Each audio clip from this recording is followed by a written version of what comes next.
Junto con el participio y el infinitivo, el gerundio es una de las formas no personales del verbo. Vamos a hablar en los siguientes minutos del gerundio y también hablaremos del participio con la catedrática de lengua española de nuestra universidad, la profesora Mariluz Gutiérrez Arauz. Bienvenida. Muchas gracias, Isabel, bien hallada. Bien, pues del gerundio, que es algo que a mí personalmente me atrae mucho, sobre lo que he trabajado bastante, podríamos decir muchas cosas. Por de pronto empezar diciendo que el español simplificó bastante el gerundio latino. En latín había gerundio de futuro. Cuando alguien dice ese doctorando, ese referendo, endu, es una terminación de futuro de gerundio en el que ha de ser. El que ha de ser doctorado es el doctorando. Lo que ha de ser refrendado a ser referéndum, etcétera, etcétera, ¿no? En español solo tenemos gerundio simple, cantando, subiendo, bajando, y el compuesto habiendo subido, habiendo cantado. Lo mismo que el infinitivo, cantar, haber cantado, etcétera, etcétera, ¿no? Y el gerundio indica un proceso en acción en su transcurso, un proceso en transcurso de la acción. El transcurso puede ser en anterioridad o en simultaneidad con respecto al tiempo de referencia, al verbo de referencia, porque el gerundio no puede ir solo por la vida, como el infinitivo no puede ir solo por la vida. Tiene que ir dentro de una oración con un verbo con el que va en referencia. Un rasgo fundamental del semantismo del gerundio es que el gerundio puede indicar anterioridad o simultaneidad con respecto a la acción del verbo donde está incardinado, pero nunca posterioridad. Se ha escrito bastante de la incorrección que supone los gerundios de posterioridad. Por ejemplo, no sería buen español decir dijo esa tontería arrepintiéndose luego, porque arrepintiéndose luego después de haber dicho la tontería. Esto es incorrecto. El uso correcto es simultáneo. Diciendo esto terminó la canción, diciendo es de anterioridad, diciendo esto terminó la reunión. O sea, simultaneidad o anterioridad. Los gerundios de posterioridad, que poca gente los hace, pero que algunos los hacen, están proscritos, son incorrectos y hay que evitarlos a toda costa. Otra de las cosas que la gente ya se está olvidando es que el gerundio puede llevar delante una preposición en, así como el infinitivo puede llevar prácticamente todas las preposiciones delante, lógico, porque tiene función de sustantivo y los sustantivos pueden llevar delante preposiciones. Bien, pues el gerundio piensa la gente que no lleva preposiciones, pero seguro que hay muchos de los que pueden escucharnos que han oído alguna vez en más gerundio. Que eso se oye sobre todo en zonas rurales, es como un arcaísmo gramatical del español, pero que algunos de nosotros, por ejemplo, quien les habla, lo une a su infancia, a sus abuelos castellanos perdidos en algún pueblo. En habiendo dicho esto, haremos lo que tú digas. En habiendo terminado esto, en más gerundio es algo que vamos a ver escrito en novelas o que no vamos a oír normalmente y que en algunas zonas de América, muy pocas, pero queda. Pero no es incorrecto. No es incorrecto. La gente puede pensar que es incorrecto porque no es usual, es un arcaísmo.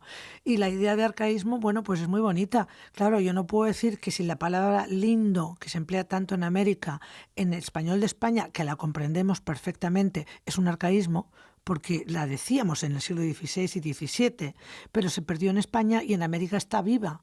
O la palabra recámara por dormitorio es un arcaísmo del español de España, pero no es arcaísmo del español, porque recámara es dormitorio en México y en otros lugares. Es decir, que la palabra arcaísmo es... hay que tener mucho cuidado con eso. Bueno, pues en diciendo esto, en acabando esta farsa, recordamos todos el teatro, cuán gritan esos malditos, pero mal rayo me parta, si en acabando esta carta no pagan caro sus gritos. Ahí lo tenemos, siglo XIX, don Juan Tenorio, pero que todavía está vivo en el siglo XX. Se puede decir que en la mayoría de los casos el sujeto del gerundio debe coincidir con el sujeto de la oración principal. No. El gerundio va libre por la vida. Gerundio puede llevar el sujeto, pero lo pone, aparece detrás. Diciendo esto sus padres, aquella persona se convenció de la verdad, por ejemplo. Pero va detrás. Acabando sus palabras Juan, acabando Juan sus palabras, no se dice Juan acabando, sino acabando Juan. Entonces, sí aparece el sujeto porque no tiene por qué coincidir con el del verbo, cosa que hablábamos en el infinitivo. Aquí no, aquí va por libre. Y si aparece, porque es necesario, porque no está en el contexto, aparece detrás del propio gerundio.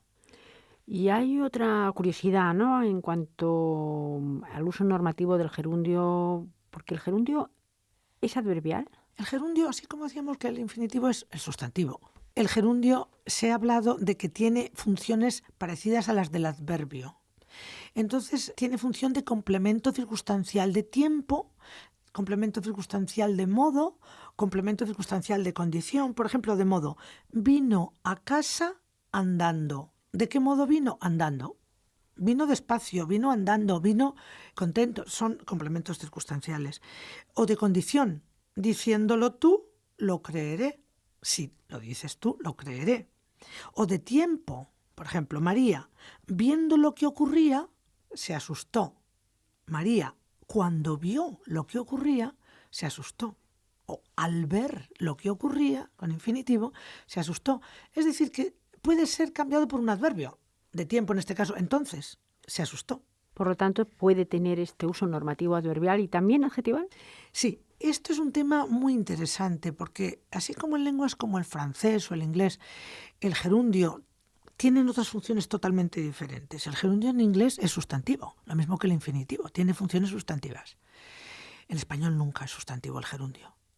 Por ejemplo, en francés es perfectamente adjetival, en español no. Pero muy poquitos contextos sí tiene función adjetival. Por ejemplo, si aparece con un verbo de percepción como ver, como encontrar, un caso como veo a María lavando el patio.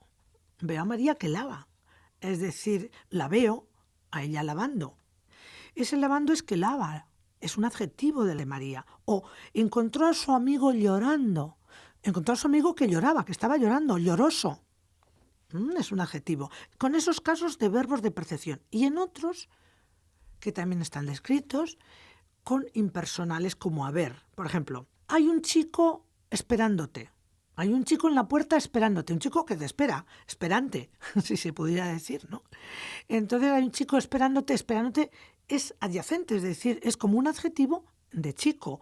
Otro caso muy interesante es, mi hermano tuvo un hijo estudiando en Estados Unidos. Mi hermano tuvo un hijo estudiando en Estados Unidos. Eso depende del contexto y depende de la pausa y depende de la entonación. Puede significar dos cosas. Si yo digo, mi hermano tuvo un hijo estudiando en Estados Unidos, quiere decir que estudió, estudiante. Un hijo estudiando. Y ese estudiando es adjetival. Tuvo un hijo estudiando. Pero también puede ser adverbial si digo, mi hermano tuvo un hijo estudiando en Estados Unidos. Es decir, mientras estudiaba mi hermano, tuvo el hijo. Su mujer, claro, ¿no? Pero él tuvo el hijo. Entonces, en ese contexto puede, si es adverbial, significa cuando estudiaba. Y si es adjetival, es que estudiaba, estudiante. Antes de entrar en las perífrasis, que también las tiene, por supuesto, el gerundio, me gustaría hacer una pregunta. ¿Se puede considerar una irregularidad las modificaciones ortográficas en los gerundios? Quiero decir, cuando hay un trictongo y la I latina se convierte en una Y. Esto es una cosa que siempre me ha llamado la atención. Esto ya en ortografía. Por ejemplo, yendo con Y. Bueno, ya por ahí, como semiconsonante o consonante, yendo se pronuncia en fonética, ya hablaremos en fonética, se pronuncia al comienzo de sílaba como una consonante. Entonces la grafía, que en una cierta época no había cambiado, luego se puso la Y como la consonante o semiconsonante Y. Lo mismo que de haya, no de hallar, sino de haya del verbo haber, ¿no? Por lo mismo. Era una curiosidad. ¿Y si pasamos a las perífrasis del gerundio? Perífrasis de gerundio. Bueno, pues la perífrasis más habitual del español es la perífrasis estar más gerundio. Ahora estamos explicando el gerundio. El verbo estar es un simple auxiliar. Estamos explicando. Hay lenguas como el inglés que en estos casos que emplean el verbo ser, o sea, to be, más gerundio, lo convierten ya en una forma verbal de la conjugación y dice presente continuo, pasado continuo, futuro continuo. En español no. Si digo canto, es canto. Si digo estoy cantando, es una perífrasis verbal. Claro que no es lo mismo. Nosotros decimos estoy cantando, no lo mismo que en inglés cuando emplean la forma del continuo, que lo emplean mucho más que nosotros la perífrasis, ¿no?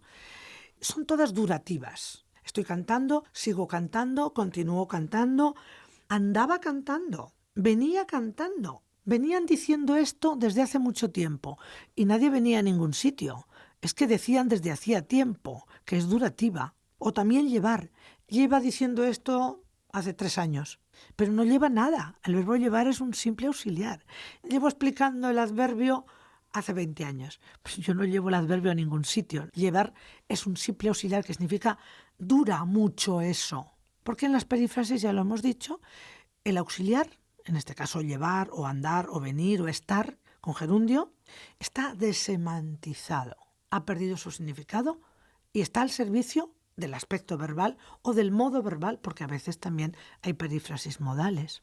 Hablábamos del infinitivo y de la lengua hablada. ¿Hay alguna característica que también se pueda reseñar del gerundio?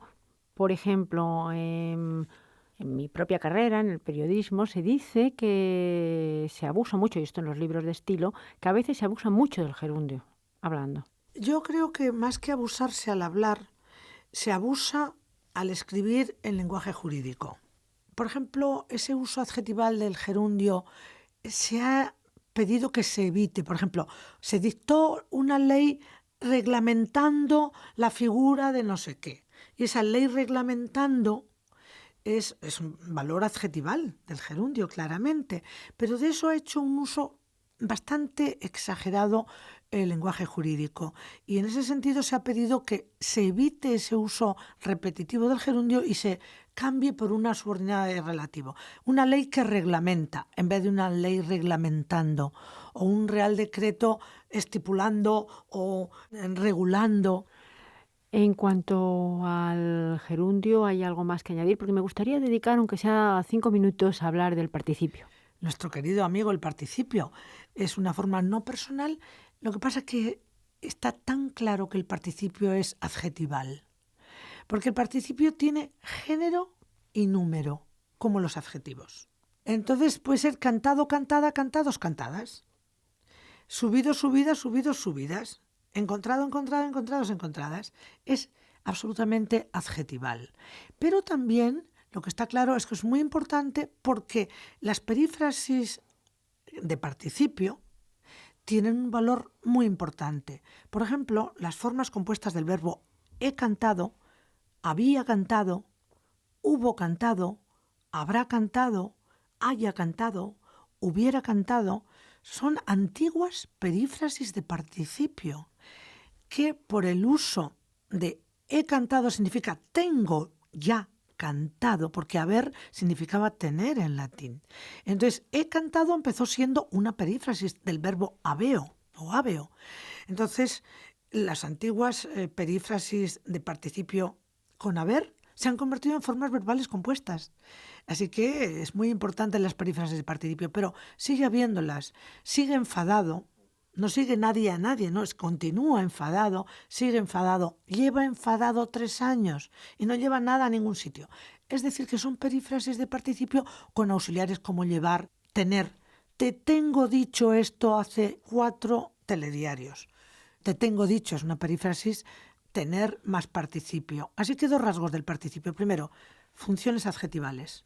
Segundo, forma parte de las formas compuestas del verbo. Y tercero, integra perífrasis verbales de participio. En todo caso, sí, haciendo un pequeño compendio de lo que hemos dicho hoy, de lo que dijimos en el programa con respecto al infinitivo, se puede decir que el infinitivo hace más funciones de sustantivo, el gerundio más de adverbio y el participio más de adjetivo. Sí, efectivamente. Si se puede definir de alguna forma por simplificar, porque luego dentro hay mucha otra cosa, es que está claro, el participio tiene los morfemas de género y número como cualquier adjetivo. El infinitivo es el sustantivo, sí, pero cuando digo el cantar, no la cantar. Digo el subir, el deber, siempre es masculino y no es ni femenino ni masculino variado, como cualquier sustantivo que tiene un género preestablecido, mientras que el adjetivo varía. Pues ahí tenemos el participio. Y el gerundio se dice que es adverbio no porque tenga ningún rasgo de adverbio, sino porque cumple funciones parecidas a adverbios de tiempo, de lugar, de modo, y otras que no hay adverbios, pero de condición, de causa. Es decir, que tiene funciones de complemento circunstancial. El adverbio es la categoría gramatical más relacionada con el complemento circunstancial, pero no la única. A veces cuando estudiamos los verbos, pues no es que olvidemos, sino quizá porque nos parezca algo más sencillo, olvidamos estas formas no personales que no tienen nada de sencillas, que creemos que son más sencillas. Sin embargo, tienen una gran importancia tanto en el lenguaje escrito como en el lenguaje hablado. Claro, son muy importantes para la sintaxis de la lengua. Las personas que aprenden español, si no saben cómo funciona el infinitivo, el gerundio, el participio es más fácil, pues no van a poder dar dos pasos para hablar, porque, claro, tienen que saber que si quiero explicar, tienes que decir quiero explicar, o quiero que tú expliques, tiene que variar ahí el explicar con el que más subjuntivo en ese caso, etcétera, etcétera. Tiene complicaciones gramaticales el infinitivo.